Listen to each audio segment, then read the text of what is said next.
Bonjour à tous, bienvenue à nouveau sur Marie crée du scrap. Je vous retrouve aujourd'hui, c'est pour la suite de mes petites vidéos, les basiques. Alors je vous avais promis de faire une vidéo pour vous présenter un outil que je chouchoute tout particulièrement. C'est l'outil touche à tout. Donc voilà, c'est chose faite, aujourd'hui je vous le présente. Et vous allez voir, c'est quelque chose qui je pense va beaucoup vous plaire, surtout que c'est très utile et pas cher, voilà. Allez, c'est parti pour la démonstration. Alors, comment ça se passe avec cet outil? Eh bien, tout simplement, moi je l'appelle mon meilleur compagnon parce que clairement, il me simplifie la vie pour beaucoup de choses. Alors voilà, ça se présente comme ça. Vous avez un petit stylo avec un support en caoutchouc ici et une ergonomie qui permet vraiment de bien le tenir en main comme un stylo, vraiment top top. Donc, on a d'abord un embout plus large où vous voyez il y a ceci. Surtout quand vous le recevez, l'outil touche à tout, ne surtout pas visser, il ne faut pas. Parce que vous allez faire sortir le mastic qui est à l'intérieur et ce mastic c'est l'outil qui nous sert pour travailler à attraper des petites choses. Donc surtout, vous ne le tournez pas. Pour refermer, vous vous contentez de pousser comme ça, mais on ne tourne absolument pas. Alors moi j'ai enlevé la petite gomme qui était complètement abîmée, hein, je l'ai enlevée, et je vais vous faire voir donc comment on fait pour faire sortir le mastic. Tout simplement, je vais tourner tout doucement, pas de trop, je dois bientôt arriver à la fin en plus du mien, parce que je l'ai tellement utilisé, et vous voyez il y a un petit peu de mastic qui sort. Et ça va nous permettre tout simplement d'attraper des petites choses. Des petites choses comme quoi vous allez me dire? Eh ben des embellissements. Alors j'en ai atteint quelques-uns. Hop, je vais vous montrer. Et alors regardez comme c'est magique. Normalement j'aurais du mal à attraper avec mes ongles, hein, surtout que mes ongles des fois sont parfois un peu courts. Et bien là tout simplement avec le petit mastic, je vais venir presser et hop, regardez, ça l'a attrapé en un tour de main. Et alors là, j'ai plus qu'à venir sur mon projet, bon là j'ai pas préparé de carte pour vous montrer, mais j'ai plus qu'à venir sur mon projet et tout simplement à venir appuyer dessus et à le recoller en place, tout simplement. Donc voilà, le petit mastic, à quoi il sert? Il sert également à attraper des toutes petites choses. Vous savez, ces petits sequins qu'on a du mal des fois à voir. Vous voyez, il y en a un qui est tombé à côté de la boîte.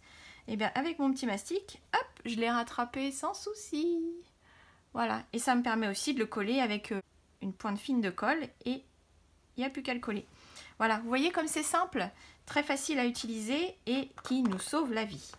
Donc ça, c'est pour la partie mastic.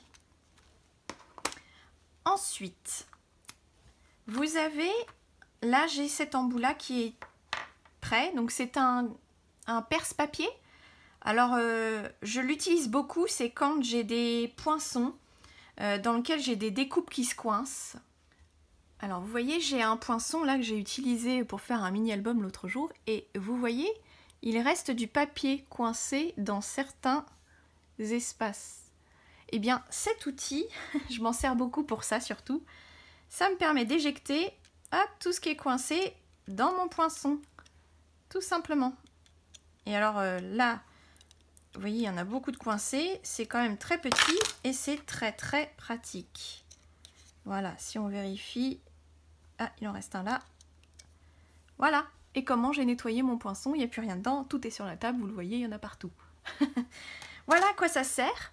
Ça sert également à percer le papier tout simplement, hein. Vous vous mettez sur un tapis de mousse, vous avez besoin de percer pour faire un trou, tout simplement vous percez avec ça, hein. Voilà.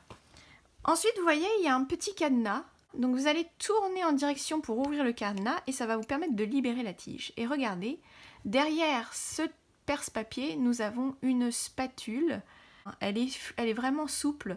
Ça va vous permettre ça d'attraper des sequins plats. Alors là j'ai ceux-là par exemple, les gros ici, je ne pourrais pas les attraper avec le mastic parce que c'est un petit peu trop gros, on va abîmer le mastic, mais regardez, tout simplement avec la spatule métallique, je vais venir décoller pour pouvoir attraper hop, le petit sequin, c'est plus facile. Et alors surtout, c'est que quand vous êtes sur un projet, que vous avez collé votre sequin ou votre embellissement et que vous voulez l'enlever, et ben la petite spatule permettra de gratter pour pouvoir enlever l'embellissement que vous avez collé. Donc voilà, petite spatule bien utile.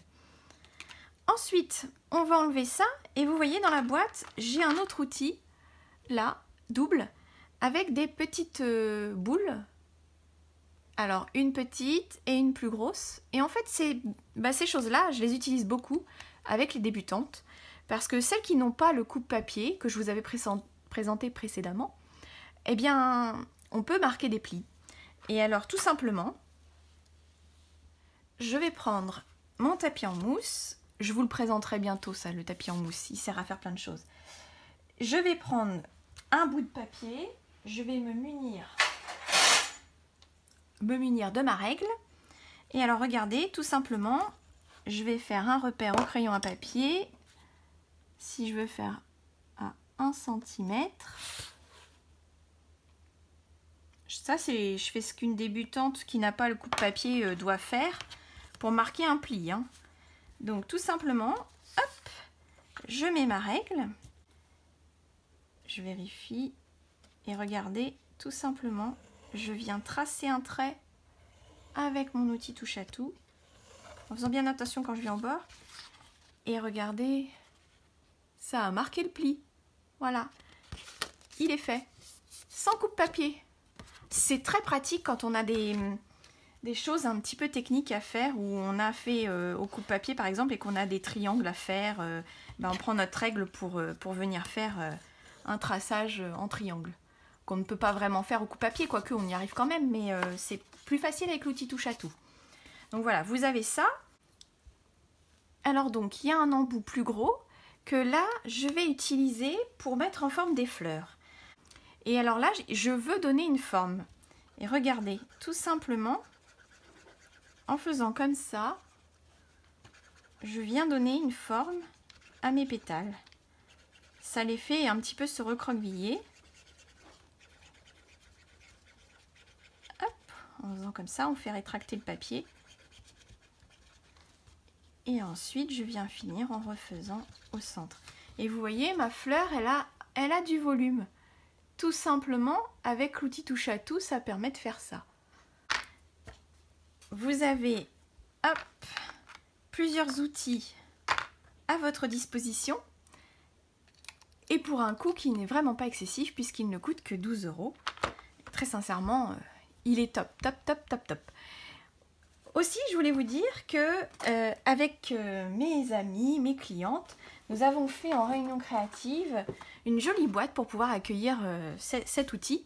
Parce qu'il est vendu dans une boîte, mais pas pratique pour l'utilisation quotidienne que j'en ai. Et donc on a fait une petite boîte, voilà, faite sur mesure. Donc là, il vous suffit juste d'avoir le coupe-papier, l'outil touche à tout et un peu de papier design, des embellissements. Et vous pouvez faire une jolie boîte pour accueillir votre outil touche à tout. Vous voyez, il y va parfaitement. Et au quotidien, je m'en sers. Il est devant ma table. Il ne bouge pas de là. Hop. Voilà, comme ça, quand j'en ai besoin, j'ai juste besoin de le prendre. Je referme ma boîte. Je n'en ai plus besoin. Je le remets à l'intérieur. C'est très simple. Voilà. Donc, pour la petite présentation de l'outil touche à tout, c'est tout ce que j'avais à vous dire. C'était assez rapide, mais franchement, il est top ce petit outil, n'hésitez pas à investir si ça vous intéresse, c'est l'outil indispensable. Eh bien, je vous remercie et je vous retrouve bientôt pour une nouvelle vidéo avec des basiques que j'utilise tout le temps. Scrapez bien, amusez-vous toujours et je vous dis à bientôt.